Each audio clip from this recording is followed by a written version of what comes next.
Vocês estão firmes nas promessas? Amém? Firme nas promessas do meu Salvador. Assim? É assim que a gente tem que andar. Firme numa série de coisas, é verdade, mas acima de tudo, firme nas promessas. Muito bem, é um prazer estar aqui. Alguns eu já conheço, lembro, não lembro de todos, mas lembro de alguns. Lembro do Sid Clay. Não é Sid Clay que saiu? Ah, foi beber água. Nós tivemos um acampamento, acho que foi em Califórnia, né, que o Sid Clay na madrugada foi ao brejo e trouxe várias pererecas e jogou essas pererecas lá pelo acampamento, perto das barracas, nos quartos lá, então não preciso falar para vocês como é que foi, né? Mas uma brincadeira santa, né, Cid? Cid, brincadeira santa. Queriam matar o Cid aquele dia. Tem um outro garoto que não está aqui, não vou me lembrar, aquele sujeito que a barraca, como é que fala? Foi desmanchada várias vezes. O vento, né? Várias vezes o vento desmanchou a barraca dele por dentro. E ele teve capricho de refazer a construção todas as vezes e até hoje ele não estressou. Esse é o cara certo, né? Então foi muito legal. Então, lembranças boas. Lembrança aqui do Dr. Alberto, que já me atendeu num episódio de uns siricuticos aí, acho que ele se lembra. Tive um siricutico, louvado seja Deus, ele me atendeu bem, Deus o abençoou para que ele pudesse dar conta lá das minhas coisas. E obrigado, viu doutor? Obrigado, a lembrança é boa e estar aqui também, poder vê-lo, alegra o coração da gente. Pois bem, Adnan, a gente não viu aqui o áudio, a gente não testou, certo? Mas aí você deixa um grau aí, né? Deixa um grau razoável aí, se der um estrondo aí, depois você confere aí. Bom, eu recebi o convite, fiquei muito contente, eu estou aqui, quero dizer para você, com muita alegria mesmo, eu venho com satisfação aqui compartilhar a palavra com vocês. E eu não sei quantos, aquele vídeo ficou meia boca, né? Mais ou menos, né? Você conseguiu rodar aí, Adnan? Ah, não! Aí ele me apertou e eu tive que, aliás eu fiz vários testes, viu? Aquele foi o que ficou menos ruim. Aí eu mandei, mas que bom que você não mostrou, depois eu te falo por quê. Meu pastor, na perna do pastor Giovanni ficou bom, viu? Ah, é? Mas você não viu o que eu fiz? Ah, você viu? Que bom.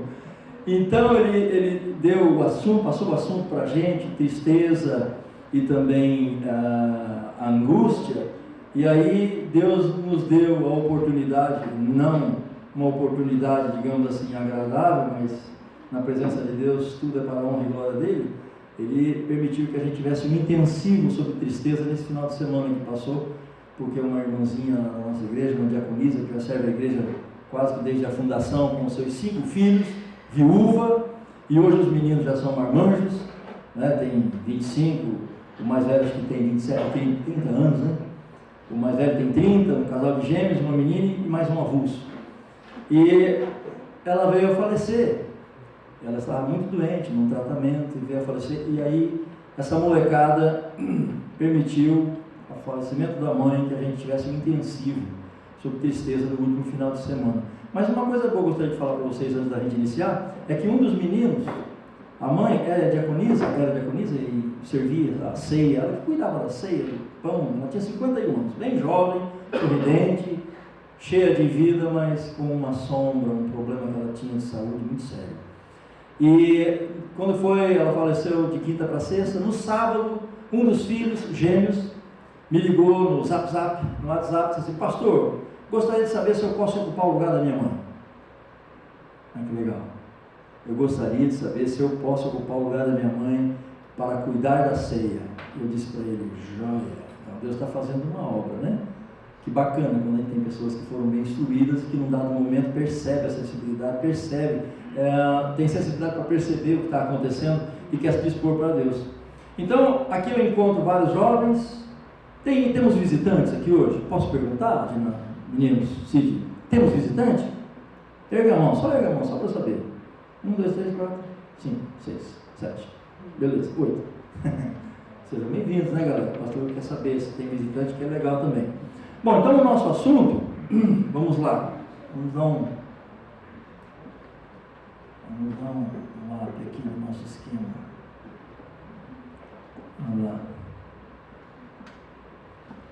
Que legal. Para falar de tristeza e para falar de angústia, eu gostaria de começar tratando sobre sentimentos de modo geral. Porque a nossa vida é movida por sentimentos.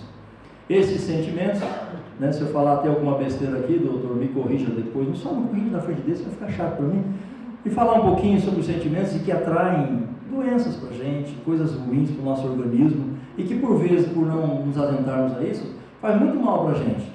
E se a gente perceber essa questão dos sentimentos, e vamos aqui especificar mais, os sentimentos do ponto de vista maléfico e que adentram, que invade, consome o organismo da gente, quando a gente olha lá para o livro do Gênesis, esses sentimentos antes da queda do homem, antes da transgressão, não estavam lá. A gente percebe a harmonia entre o homem e Deus, a natureza e Deus com isso tudo harmonicamente, e era legal, e era tão bacana que Deus falou assim, olha, depois de criar tudo que ali estava, ele disse assim, olha, tudo é bom, e digo mais, não é tudo é bom, tudo é muito bom, é como está lá na Bíblia, ou seja, não havia problema nenhum, mas a partir do momento que há transgressão, que o homem sai da presença de Deus e começa a fazer a sua própria vontade, né, e deixa a vontade, e relega a vontade de Deus, as coisas de Deus a segundo plano, é claro que esse homem vai arcar com uma série de malefícios, e foi o que aconteceu. Aí primeiro a gente observa lá o Adão se escondendo,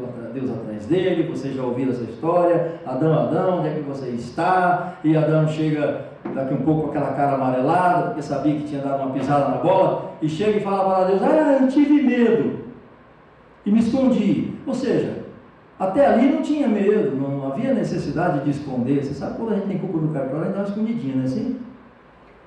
Dá uma esquivada, né? Esconde um pouco, se esconde, funciona. O Adão, que é o protótipo da humanidade, na narrativa do Gênesis, né? Do qual todos nós derivamos, ele disse para Deus que estava com medo. Mas com medo de quê? E me escondi. Ele disse, eu estava nu. Mas quem foi que falou que você estava nu, rapaz? Eu não falei para você sobre esse assunto ainda. Né? Quer dizer, havia ali, atropelou o plano de Deus, descobriu que estava nu, e quando ele descobriu que estava nu, na realidade depois a gente vai entender que o pecado fez com que os olhos de ambos, aí no caso Adão e Eva, o casal protótipo, fez com que eles abrissem os olhos, e aí nós temos os mortos-vivos que caminham pela terra, pessoas com os olhos abertos e que estão mortas espiritualmente. Né? Isso aqui não é para julgar ninguém, não é para apontar ninguém, isso é uma realidade bíblica.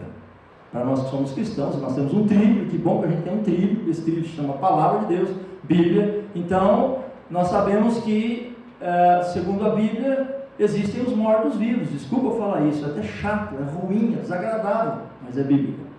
Tá? E aí, então, Deus tem que vivificar esse espírito. Então, a gente começa a ver ali os sentimentos todos. Mas uma coisa que a gente tem que dizer, nós todos não precisamos necessariamente nos acomodar nos sentimentos maléficos que temos, nas sombras dos sentimentos. A gente não precisa se acomodar. Existe com Deus sempre uma forma de nós reagirmos, e não só nós, mas ajudar outras pessoas também a reagir.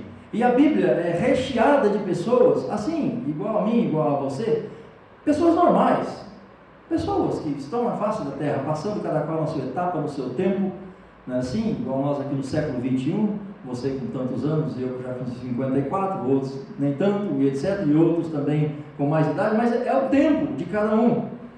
E a Bíblia não quer que nós nos acomodemos a tudo isso, porque é possível com Deus, pela ação do Espírito de Deus, não é que nós não vamos ficar doentes, não é nada disso, não é.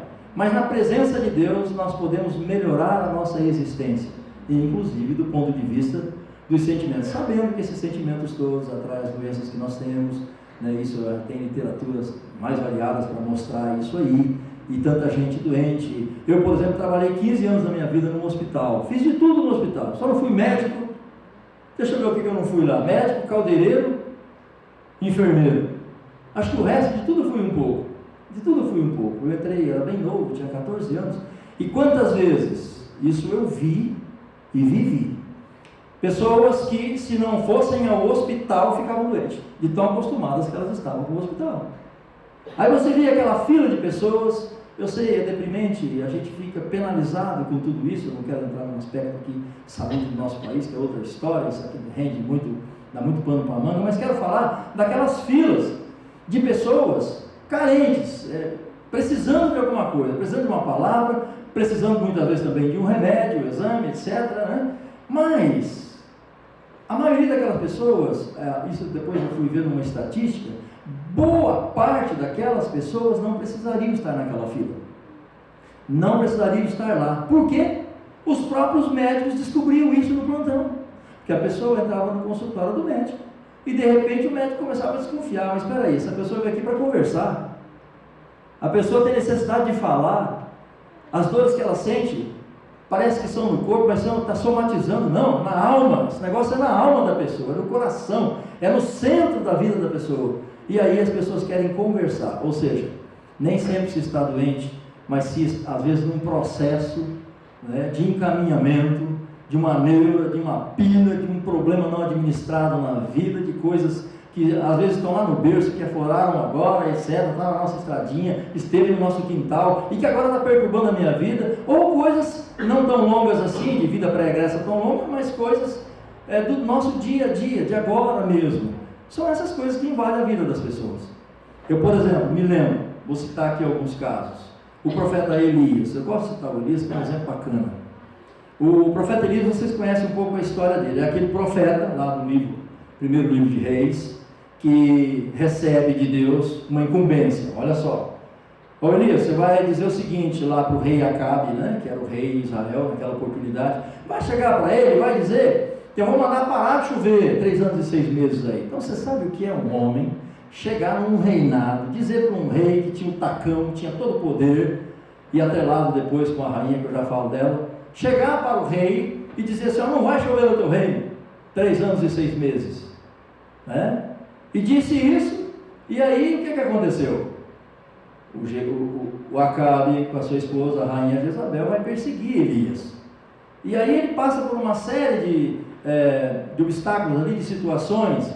Vai lá para o ribeiro de Querite, que chama ribeiro de Querite ou Carite, e vai dizer que ali Deus o alimentava, através de que jeito o alimentava? Os corvos traziam de manhã pão, carne, e a água que ele bebia era a água do ribeiro, e que uma hora ia secar, porque ribeiro não é um rio grande, não, é um fio d'água lá que uma hora vai secar, e quando essa água se seca, Deus manda ele para outro lugar, ele vai lá para um lugar chamado Sarepta e vai encontrar uma viúva, vai para lá que você vai encontrar uma viúva. E às vezes fica até pensando, como que Elias sabia da viúva que ele ia encontrar? Não, mas como que vai encontrar uma viúva? Você vai encontrar. O problema é que naquele tempo as viúvas vestiam a roupa igualzinha. Mas qual viúva que vai ser? Mas Deus sabe das coisas, né? Às vezes a gente está vestido igual, mas Deus sabe quem é quem. Às vezes a gente dá uma aparência de igual, mas Deus sabe quem é quem. Chegando lá, ele encontrou essa viúva. Acho que ele achou assim, agora eu me arranjei, né? Deus mandou para cá, vai encontrar uma viúva, etc. Você sabe que tem muita gente que quer arrumar uma viúva rica para se ajeitar. Não foi o caso de Elias. A viúva, além de pobre, né, ficou até brava quando ele chegou, porque seu filho ficou doente e ela atribuiu a doença do seu filho a Elias. Você veio para cá, profeta, meu filho está doente, eu já não tenho comida. Ele falou, não. Aí eu vou fazer o seguinte, até meio egoísta, faz um prato para mim lá. Você tem o quê? Tem um pouco de farinha, um pouco de água, então você vai lá e faz uma papa e traz para mim primeiro. E ela trouxe. Mas a Bíblia vai falar que daí por diante não faltou mais nas vasilhas daquela viúva o que ela precisava para ela e para o seu filho. Depois seu filho tem lá um mal súbito. A Bíblia diz que ele apagou. E a Bíblia diz também que Elias pegou aquele menino, tomou no colo, levou para o compartimento superior da casa, para o segundo andar. Naquele tempo as casas em Israel, a parte de cima era para guardar utensílio, uma espécie de lavanderia. Pegou aquele menino, e a Bíblia diz que ele se sobrepôs ali no menino, e o devolveu, desceu as escadas, e o devolveu no colo para sua mãe, eis aí seu filho. Mas, nessa fuga ele já estava cansado, vai para o deserto. E lá no deserto ele disse assim, e aqui é o ponto que eu quero mostrar para vocês. Ele ergue os olhos aos céus e diz, Deus, espera aí, isso é comigo? Eu estou cansado. Eu não sou melhor do que ninguém. E olha a expressão dele, envia-me à morte, porque eu não sou melhor do que os meus pais. E aí, Elias, nesse estado de tristeza, de decepção, por que me mandou lá e profetizar que não vai chover 3 anos, 6 meses para o rei e a rainha virem atrás de mim, eu ser perseguido, mas que Deus é esse, né? E a verdade é que Elias se cansou, a Bíblia diz que ele se deitou debaixo de um pé de zimbro. Pé de zimbro é uma plantinha que mal faz sombra para a cabeça do sujeito, é rasteira. E ele se deitou debaixo daquele pé de zimbro, e na realidade Deus enviou para ele, né, tirou um cochilo ali, Deus enviou para ele, a Bíblia diz lá no capítulo 17, é pão assado na brasa, né, acho que uma moringa de água fresquinha, né, e aí ele comeu e ficou ali debaixo daquele pé de zimbro e foi dormir. Você sabe que no reino de Deus é assim, né? A gente reclama, quando recebe uma bênção vai dormir, deixa de fazer o serviço que tem para fazer, some das responsabilidades, sai da Indefaring Line, na linha de tiro da bênção de Deus. Não pode ser assim. Não, Elias, fraco, igual a mim e a você. Aí vem um anjo cutuca e fala: Elias, levanta, rapaz, tem muito chão para você ainda. É o que Deus pode estar falando para todos nós aqui, ó. Tem muito chão pela frente ainda. Você se vira, dá teus pulos aí. Dá teus pulos aí, porque tem muito chão para você ainda. Tem muitos quilômetros para você andar, então você se levanta. Então, olha lá o sentimento de tristeza, eu diria até de morte, no caso de Elias, porque ele estava pedindo a morte. Se a gente se lembrar lá dos discípulos no barco com Jesus, o mar estava revolto, e chacoalha o barco para lá, chacoalha para cá, e aí os discípulos morrendo de medo, está nos evangelhos lá, e ele disse assim, alguém disse para Jesus: ô Jesus, salva, você não está vendo que a gente está perecendo aqui, olha o mar, olha o perigo e tudo. Aí Jesus diz o que para os discípulos? Do que é que vocês têm medo? Homens de pouca fé. Do que é que vocês têm medo? E depois nós temos aquele dizer assim: com Jesus no barco, tudo vai bem, ainda que estejamos no meio de uma tempestade. Com Jesus no barco, tudo vai bem.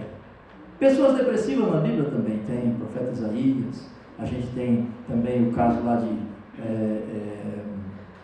da carta aos Hebreus, que fala quando uma pessoa está deprimida e está num estado de baixo astral, triste, a Bíblia diz assim: levantai as mãos cansadas, lá no capítulo 12, levantai as mãos cansadas e os seus joelhos vacilantes, né? Porque às vezes a gente passa por etapas na vida que a gente fica meio trôpego, né?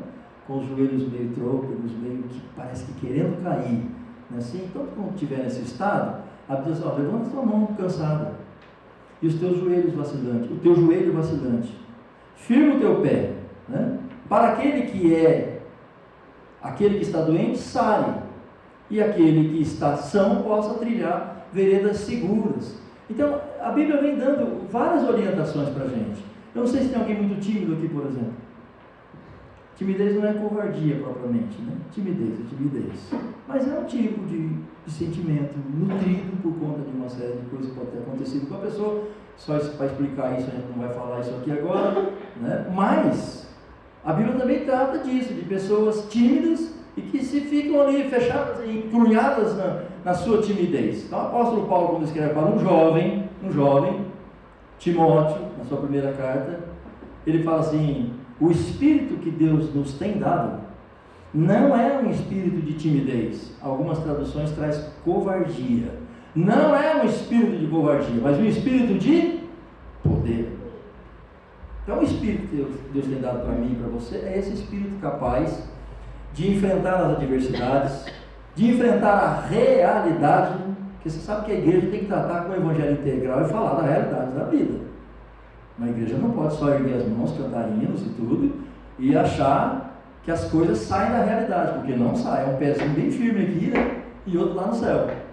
Mas esse que está aqui está observando toda a realidade. Então nós temos tantos casos de pessoas na Bíblia, e você conhece outras tantas, que foram tomadas num dado momento de um sentimento que a prejudicou. Talvez hoje mesmo aqui, eu não quero ser pastor, eu não gosto de parecer pastor Bidu, e também não aponto o dedo para ninguém, né? Você está com isso, está com aquilo, não precisa de nada disso aqui. Mas talvez você que está aqui hoje, não sei porquê, de repente você tem alguma coisa nessa direção, que precisa ser tratado com Deus. E não estou falando isso porque sou pastor Bidu adivinhão, não precisa, é porque as pessoas são assim. A partir de mim mesmo, eu sei que as pessoas são assim. Então, nessa primeira proposta, essa primeira fala, para dizer que são muitos os sentimentos que emergem da alma humana. Alguns até são reais, outros nem tanto, né? Tem pessoas que padecem de ansiedade. A ansiedade não necessariamente denuncia algo que vai acontecer, pode estar denunciando algo que eu penso que vai acontecer. Senão Jesus teria dito, olha, não estejais ansiosos, não é assim? Aquilo que a vez de vestir, comer, etc. Depois o apóstolo Paulo também fala, quando escreve aos Filipenses, não estejais ansiosos por coisa alguma. Quando você tiver uma preocupação, uma necessidade, ele diz assim, leva para a presença de Deus com oração e súplica, vocês devem fazer isso. E tem mais, eles lá, com ações de graça, ou seja, você vai levar isso para a presença de Deus e já vai agradecer também, porque com Deus é assim. Você pede uma coisa e já agradece, porque Ele vai te atender. Muitas vezes, não exatamente do jeito que você deseja, porque seus desejos não são direitos, certo? Meus desejos não são direitos. Quem é pai aqui tem seus filhos pequenos, explica para os seus filhos desde tenra idade, direitos, desejos não são direitos, tá bom? Então, Deus vai tratando conosco nessa perspectiva, e como eu dizia, essa primeira abordagem quer falar dos muitos sentimentos. Vamos ver o próximo passo aqui. Onde é que está a minha caneta? Aqui está. Vamos lá. Vamos ver a etimologia da palavra angústia, já que é para falar um pouco de tristeza, um pouco de angústia, vamos falar um pouco de angústia lá, né? Vocês já ouviram falar sobre a etimologia da palavra angústia? De onde vem a palavra angústia? Você faz ideia? Angústia vem da palavra angu. Você sabe o que é angu? Já ouviu falar em angu de caroço? É. Angu. Assim? Vamos lá. O que é angu? Você sabe o que é angu?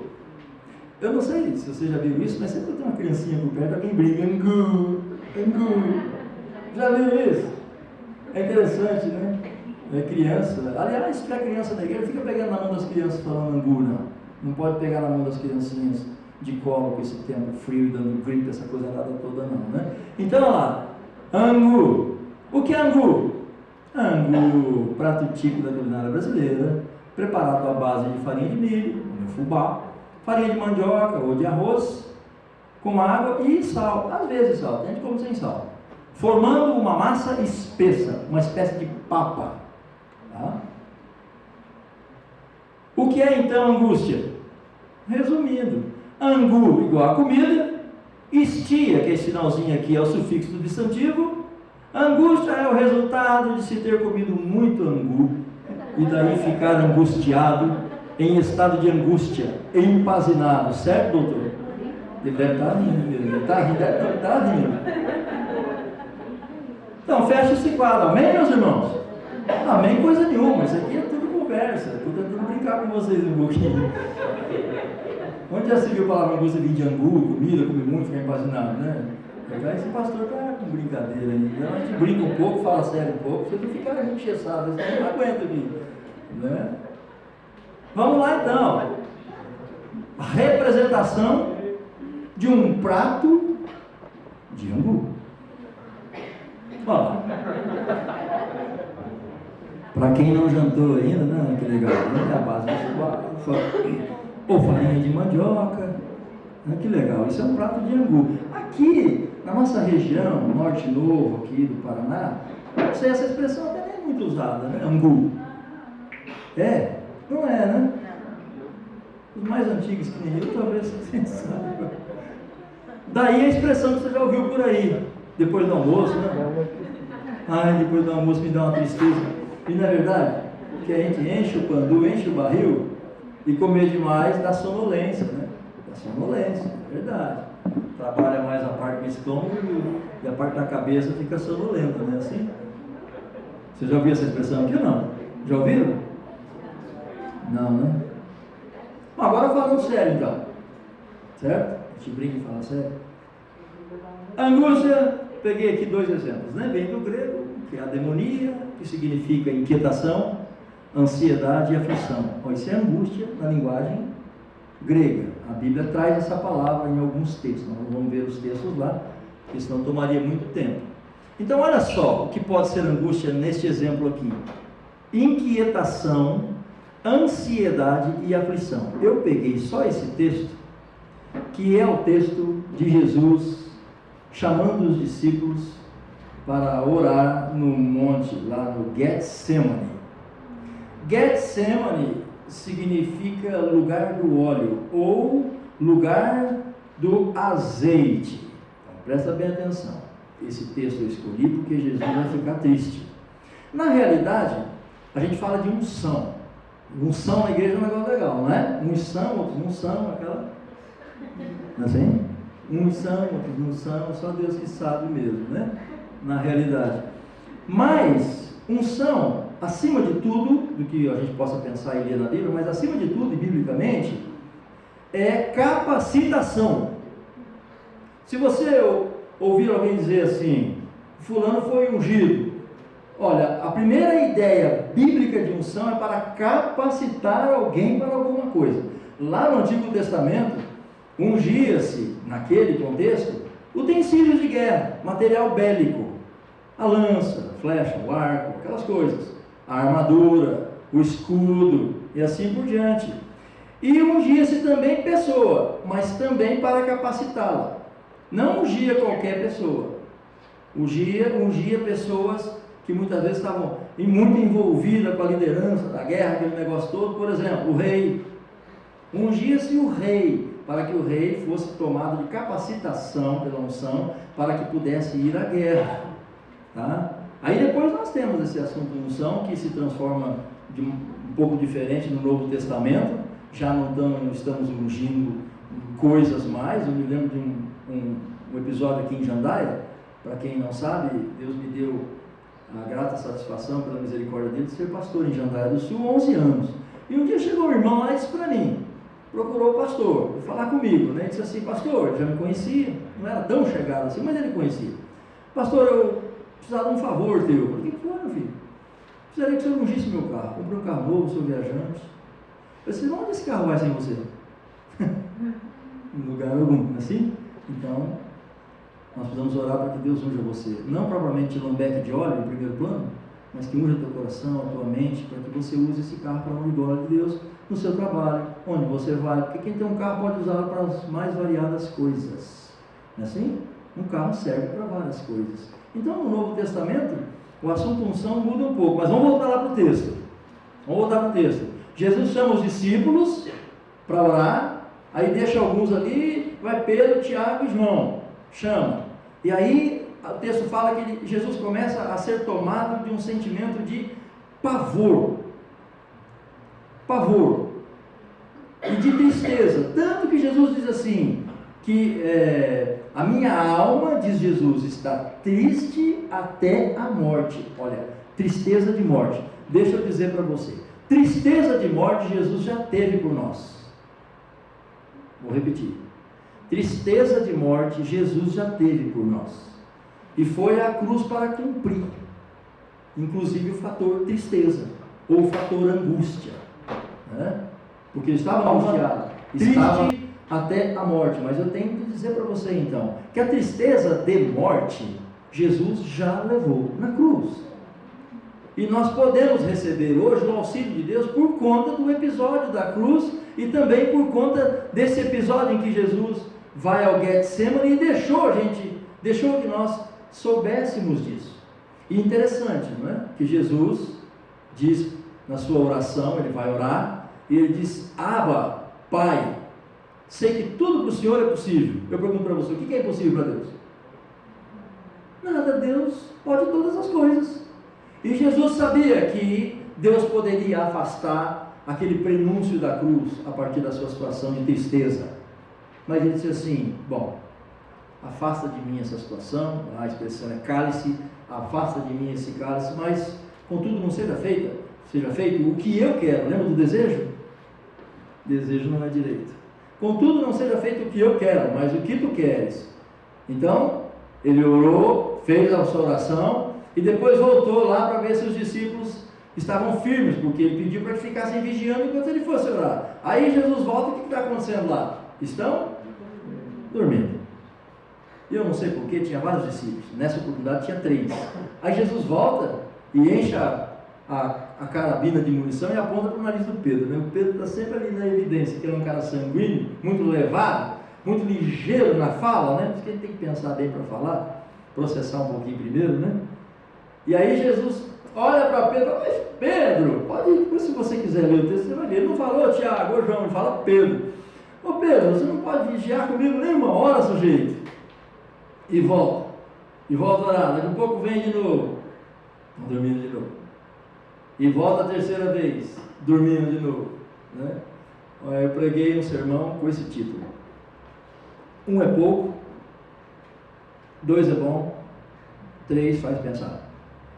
3 faz pensar, né? Porque o 3 tem uma simbologia na Bíblia muito rica, e número na Bíblia é simbologia, muito mais do que continha, 1, 2, 3, 4, é bom que você saiba disso, né? Quando lê a Bíblia, vê uns números lá, e fica pensando nos números, mas número na Bíblia, para eles tinha muito sentido, muito mais do que para nós. Para nós é continha, né? Para eles não era assim.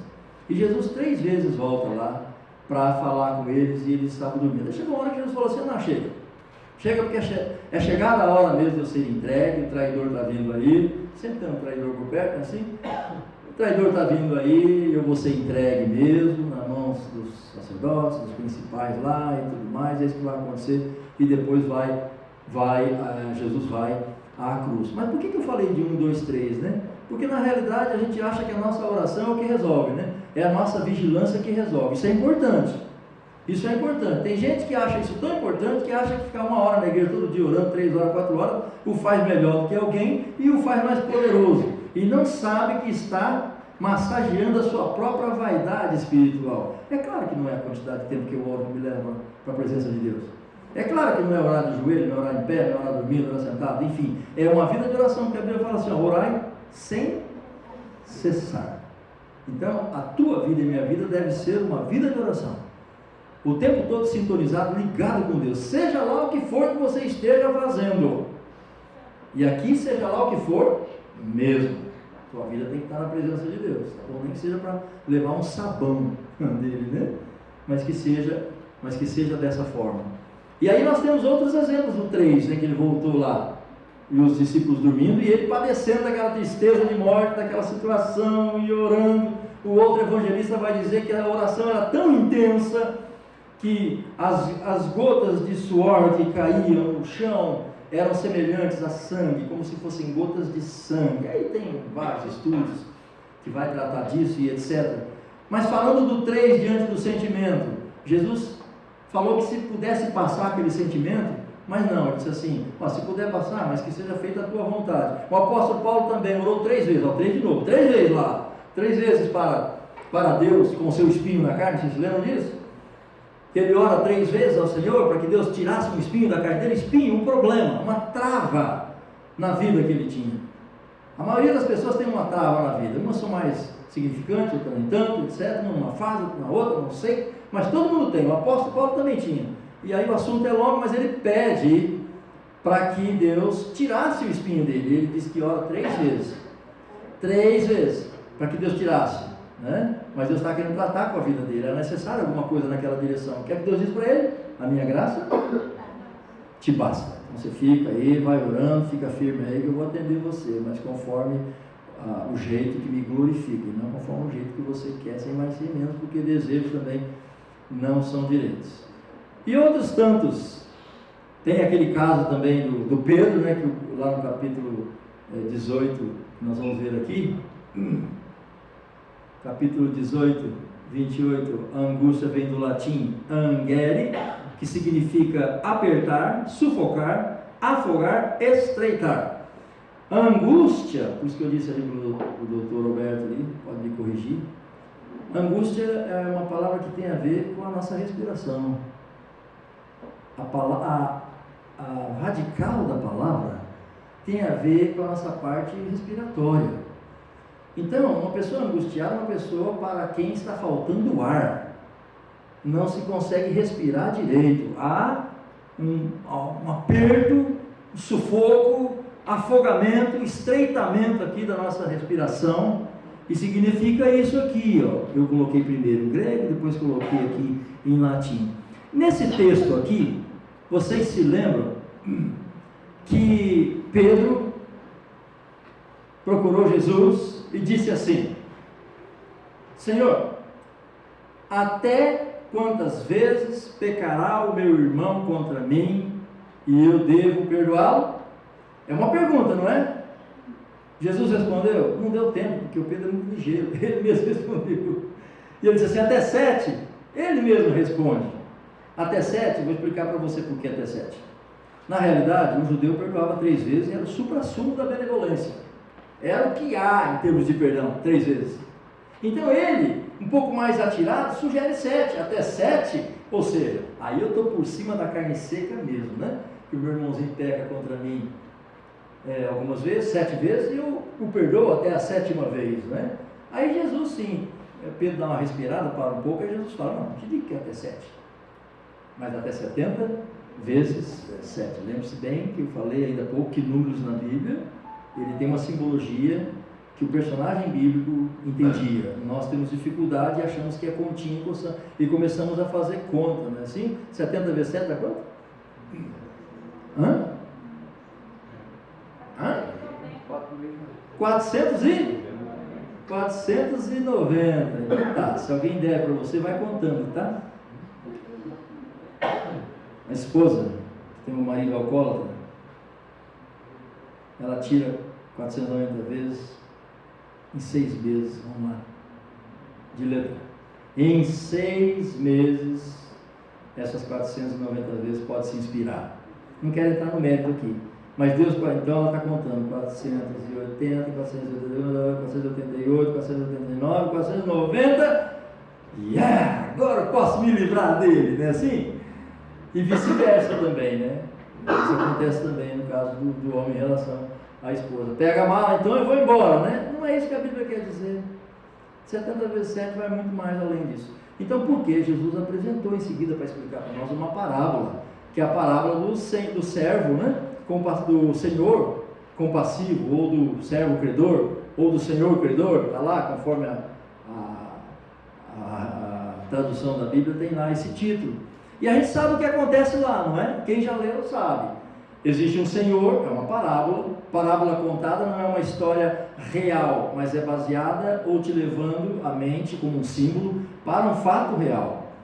Assim, é parábola, eu sempre falo assim, como alguém disse um dia, que a parábola é um cabide, sabe aquele enrosco de cabide?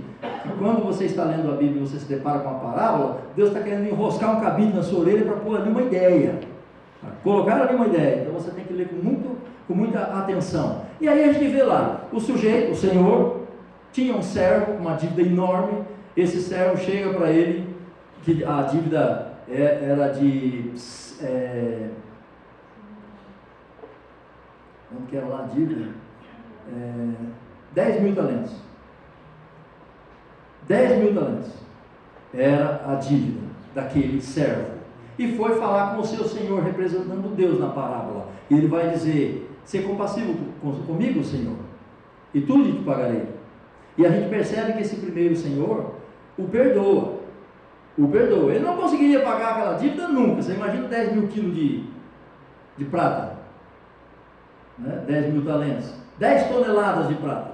Nós precisaríamos aí, sei lá, dependendo da capacidade de um caminhão, caçamba, precisaríamos aí talvez de uns 10 caminhões para carregar aquela prata toda. Você imagina o tamanho da dívida. E a parábola exagera, que é para pendurar uma ideia mesmo na nossa mente. Aquele primeiro senhor, representando Deus, o perdoa. Aí esse sujeito que acabaram de ser perdoado, sai dali e encontra agora com um seu conservo, alguém que lhe devia. E aí, escuta, você me deve, mas era 100 denários. 100 denários dá aí umas 400 gramas de prata, cabe na mão. E ele disse: ó, você paga o que me deves. Só que ele não disse só paga o que me deves, não. Quando o sujeito falou para ele assim: ser compassivo comigo e tudo te pagarei, ele não aceitou. Aí ele pegou o sujeito pela garganta, apertar, sufocar, estreitar. Por que eu estou dizendo isso, citando essa parábola? Nós somos, por vezes, nós somos os agentes das nossas agonias, das nossas angústias. Nós somos os agentes, promotores das nossas angústias e das nossas tristezas. Eu não estou dizendo você. Nós, humanidade, nós somos os promotores das angústias e das tristezas que a gente vive. Essa sala aqui, sozinha, nunca ninguém vai falar de tristeza aqui, porque não tem ninguém aqui. Basta entrar uma pessoa, 2, 3, o assunto pode surgir. Alguém está triste. porque quem deu sentido para essa sala são as pessoas que estão nela. Então nós somos os agentes dessas coisas todas que acontecem com a gente. Então naquele caso, aquele servo que encontrou com o seu conservo não o perdoou de uma dívida irrisória, daria uns 3 meses de trabalho. Antes ele fez o quê? Encerrou a família do sujeito, mandou prender os filhos, a esposa e tudo mais, até que pagasse aquela dívida. Muito bem, você sabe que tem sempre um curioso por perto, não tem? Tem sempre alguém vendo o que está acontecendo. Às vezes a gente acha que faz as coisas e não tem ninguém olhando. Mas aí alguém que viu o que aconteceu, foi lá no senhorzão primeiro e disse assim: Senhor, sabe aquele cara que você acabou de perdoar? Aquele cara que você acabou de perdoar, aquela dívida enorme, ele acabou de sufocar um sujeito ali, prender a família inteira dele, até que o sujeito pague a dívida. O senhorzão falou: ah, é? Foi lá, procurou o sujeito e falou: servo malvado, você é malvado, perdoei-te aquela dívida porque me suplicaste. Não devias tu fazer a mesma coisa? Você não devia fazer a mesma coisa e perdoar o seu conservo? E a Bíblia diz que ele foi entregue, esse que não perdoou foi entregue aos verdugos. Verdugos na Bíblia literalmente são espíritos atormentadores. É por isso que tem muita gente atormentada nos nossos dias. Assim, você tem algum colega que é ator? Atormentado tem, né? O que tem de gente atormentada nos nossos dias é uma grandeza, por conta dessas coisas que nós mesmos provocamos. Uns de um jeito, outros de outro, uns mais, outros menos, mas é verdade que nós somos os provocadores dessas coisas aqui, ó, de apertar as pessoas, sufocar as pessoas, afogar as pessoas, estreitar a respiração das pessoas, fazer com que elas se sintam sem ar. Certo? Muito bem, vamos andar. Aqui eu trouxe um exemplo, talvez vocês já conheçam. Esse é do meu tempo, né? Com 54 anos eu sou do tempo desse desenho aí, mas quero explicar um pouco antes. Falando em tristeza, falando em angústia, sentimento, essa coisa nada toda, ali tem um exemplo de uma hiena. E eu pergunto para vocês, qual a característica da hiena? Alegre. E a hiena está sempre sorrindo, de graça. Não precisa contar piada nenhuma. A hiena está sempre sorrindo, né? Eu preciso achar, né? Eu coloco no boletim da igreja o crente hiena. Vou colocar o crente hiena. Descobri um tipo de, viu, né? Descobri um tipo de crente aqui hoje. Quando o nosso irmãozinho falou, pegou o violão e blocos com as pipocas, já veio para crente pipoca. É meio estourado, né? Crente pipoca.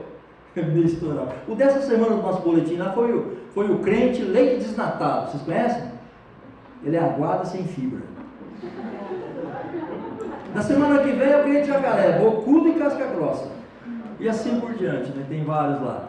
Mas isso aqui é do meu tempo de criança, de garoto, mas vocês vão perceber que a hiena é uma ironia. A hiena está às avessas. A hiena reclama o tempo todo. Nós não podemos, com a nossa tristeza, nos acomodar e ficar reclamando o tempo todo.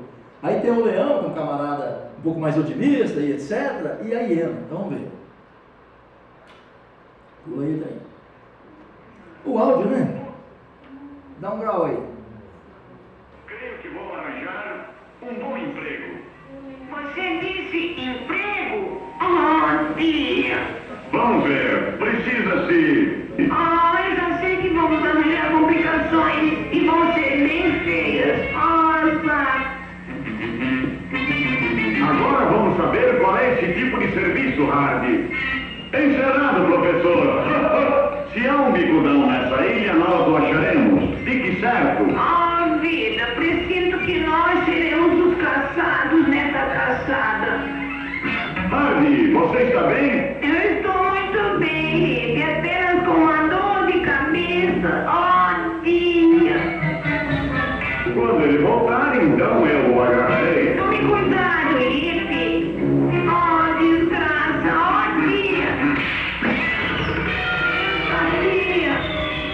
Parece que ele não vai caber lá dentro. Miséria, não sairemos vivos daqui. Não estamos vencidos ainda, Hardy. Eu tenho outra ideia. Agora devo dizer que vale 1 centavo a dúzia.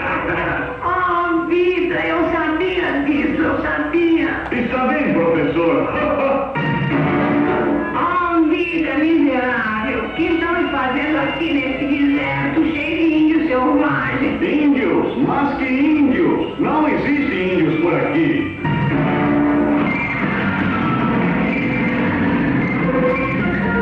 Oh, vida, olha, vamos cair sobre as montanhas. Bobagem, Hardy. Não deve ter medo. Vocês viram aí, né? O tempo todo reclamando. Não vai dar certo. Emprego. Dia, azar, desgraça, ele falou lá, né? Nós não precisamos ser assim. Eu sei, o pastor aqui não está querendo operar um milagre sem mais ser menos, não. Mas dizer para você que nós não precisamos ser assim. Tá? Se Deus é conosco, quem será contra nós? Não é assim? Quem fala? Não, se Deus é por nós, quem será contra nós? Então as situações, vamos abalar? Vão, mas a gente ergue a cabeça, respira fundo, pede a orientação de Deus e vamos reagir, para tocar o barco para frente, assim que funciona, né? Então eu coloquei um quadro aqui que é a evolução das tartarugas, né? Porque às vezes a gente age como tartarugas. Eu peguei aqui o exemplo de tartaruga e produzi ali umas imagenzinhas. Primeiro é impossibilidade. Você sabe que o nosso Deus é o Deus das impossibilidades, né? Certo? Por vezes a gente vê na Bíblia esqueci de falar no microfone, né? Que tá tô tão bocão hoje, vocês estão ouvindo, você fala sem microfone, né? A gente vê na Bíblia o homem se deparando com as suas impossibilidades e Deus agindo na impossibilidade humana. Tem vários exemplos assim. Um exemplo crucial é a Sara de Abraão. Né? É um dos exemplos onde o ser humano tropeçou, chegou no seu limite na impossibilidade humana e Deus age ali e o plano dele tem que se concretizar. Então vamos lá. Primeiro, olha lá, possibilidade, você fica ali, né? Sem saber o que fazer, não consegue se levantar, não arruma uma escora, não tem jeito e talvez fique igual a hiena lá, reclamando, né? A carinha dela. Aí depois nós temos as primeiras tentativas, porque uma hora você tem que parar, uma hora você tem que tentar alguma coisa, né? Assim, às vezes você precisa de um amigo, precisa do pastor, precisa do doutor. Quem mais termina com horror? Horror, né? Então, olha lá, mas ela já começou a tentar, né? Não está mais paradinha do jeito que estava lá, e dá umas pedaladas ali, pedala Robinho, vamos lá, até conseguir. Primeiras vitórias. Sempre que você tenta alguma coisa, se você está trabalhando com Deus, no seu processo de tristeza, de angústia, sei lá o que, nessa direção, Deus te abençoa. Opa! Agora começa a engatinhar diante do meu problema. São as primeiras vitórias. E depois, olha lá, o otimismo. Olha só. Ó, é ruim. Colocou um colete ali, MMA agora. Olha lá, ó. Aquela calça amarrada lá, deixa comigo, entendeu? É otimista, né? E aqui é a ousadia, olha lá. Agora sim, é uma prancha, né? E agora não tem medo das ondas, do mar bravo, né? Glória a Deus.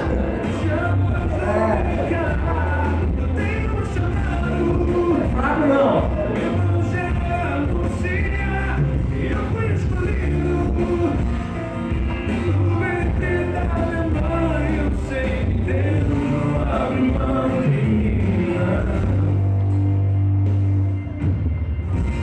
Tem machado. Muito bem, sabe que ficou bonito lá? Agora domina. Para espantar as tristezas é preciso se divertir e ser feliz. Lá na Quinta IP de Londrina, Igreja pela Misericórdia de Deus, na qual sou pastor, todo final de culto eu sou igual uma dor de dente latejante. Eu falo, crentalhada, por misericórdia, vão ser felizes. Eu não quero ser pastor de maracujá de gaveta, vai ser feliz. Desencrunha essa cara, desfaz o bico, para de reclamar, para de murmurar, porque cada vez que você para murmurar, a vida te atropela, passa por cima de você. Ah, mas eu não tenho não sei o que, eu queria ir para a praia, não tem dinheiro para ir para a praia, vai aqui num recanto aqui próximo aqui.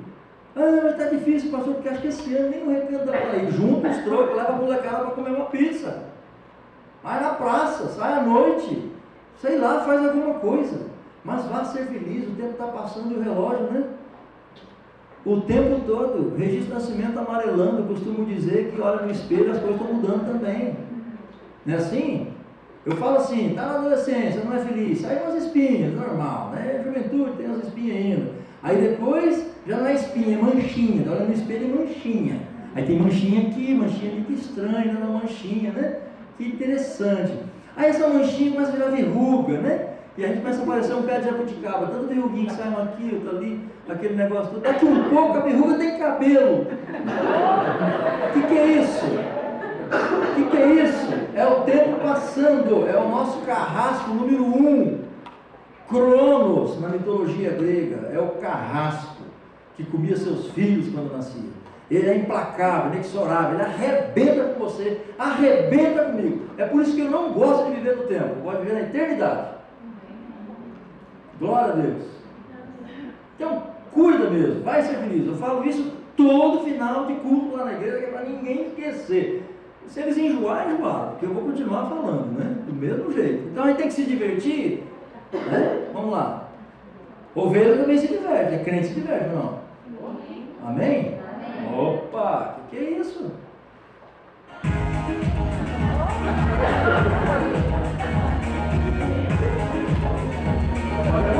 Pode abusar, mas é bom se divertir. Olha só.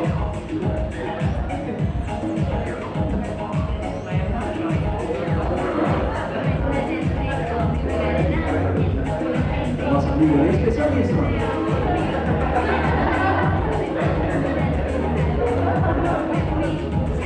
Olha lá, escola dominical amanheceu, nem pensar, né? Exagero, né?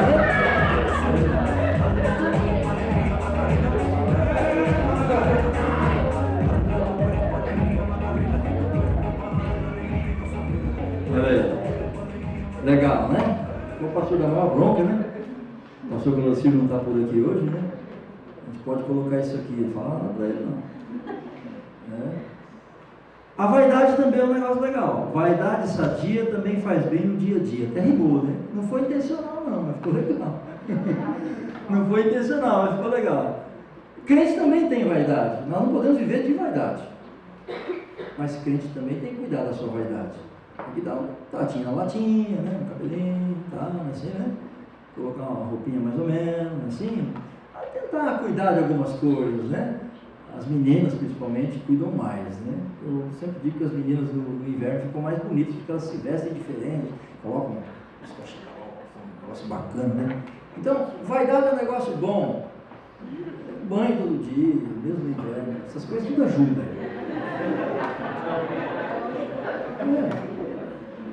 Essas coisas tudo ajudam, tá? Então vamos ver aqui.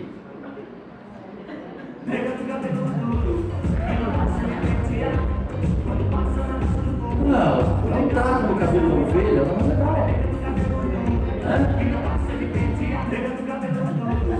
Olha lá o relógio, o tempo está passando. O tempo está passando, pessoal. Está passando.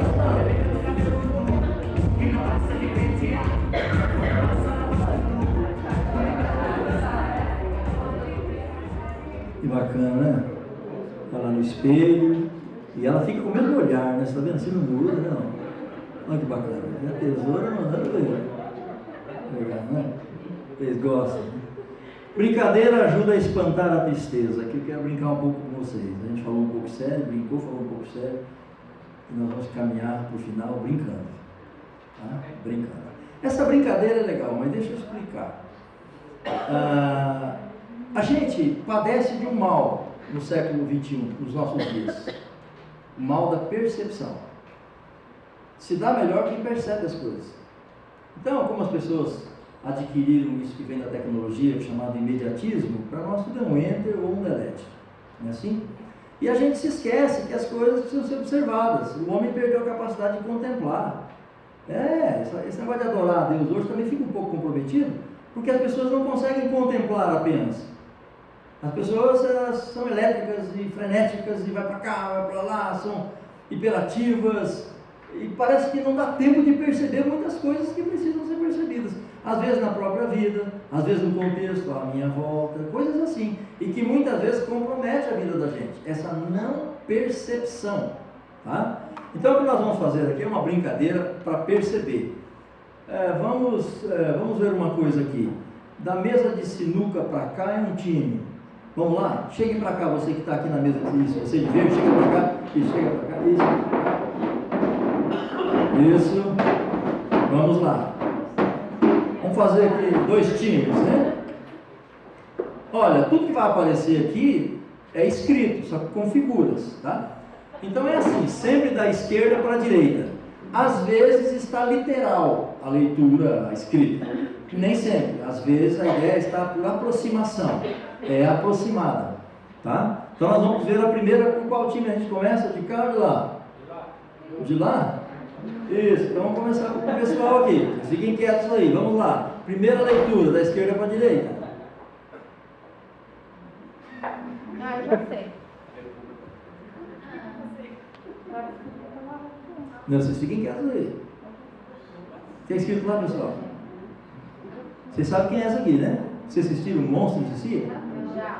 De cá agora? De lá. Pode ir lá. Aqui. Peppa. Peppa, isso. Nossa, crianças adoram Peppa. Peppa. Time de cá?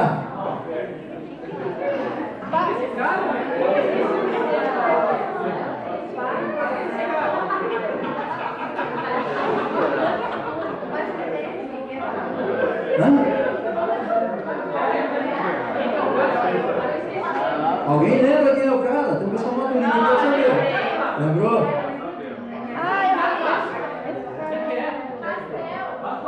Pastel, muito bem. Ó, esse aqui é o Theo Becker. É o Theo Becker. O pessoal patina uma barbaridade. Vocês estão bem de percepção, viu? Verdade mesmo. Eu não estou falando para alegrar vocês não, que é verdade. É nóis, mano, é isso aí. Então olha só, pessoal, eu venho aqui, já disse no início, com muita alegria e saio dizendo de novo, é uma alegria muito grande estar aqui com vocês. A gente tenta falar sério, brincar um pouco, misturar. Sei lá, eu acho que para ficar legal. Eu sei que tem vários momentos da vida da gente, no culto, na oração, tem um momento como esse da EBF, e a gente precisa dar risada um pouquinho. Tenho certeza que rir um pouco faz muito bem. Tá? Então que Deus abençoe vocês. Mais uma vez, obrigado. Obrigado ao Adnan, que entrou em contato comigo primeiro, e eu sei que ele pediu o aval do pastor, do conselho. Eu deixo também aqui meu agradecimento ao conselho, pessoal. Muito obrigado, uma satisfação enorme, e eu volto para casa mais feliz do que vim para cá, por ter ficado com vocês um tempo. E que vocês continuem servindo a Deus, vocês jovens da igreja, sirvam mesmo, ajude o pastor, ajude o conselho, trabalhem para o reino de Deus. Trabalhem para o reino de Deus. Deus tem muitas coisas boas para fazer através da sua vida. Eu sei que tem. Eu sei, e você sabe também. Então, que cada um de nós aí possa expor para Deus usar a nossa instrumentalidade para a honra e glória dele, para que o reino cresça e outros, quem sabe, em uma outra BF, uma outra oportunidade, não sei, possamos ter muito mais jovens querendo saber da palavra, querendo saber das coisas de Deus, tá bom? Muito obrigado, Deus que abençoe vocês. Amém. Beleza?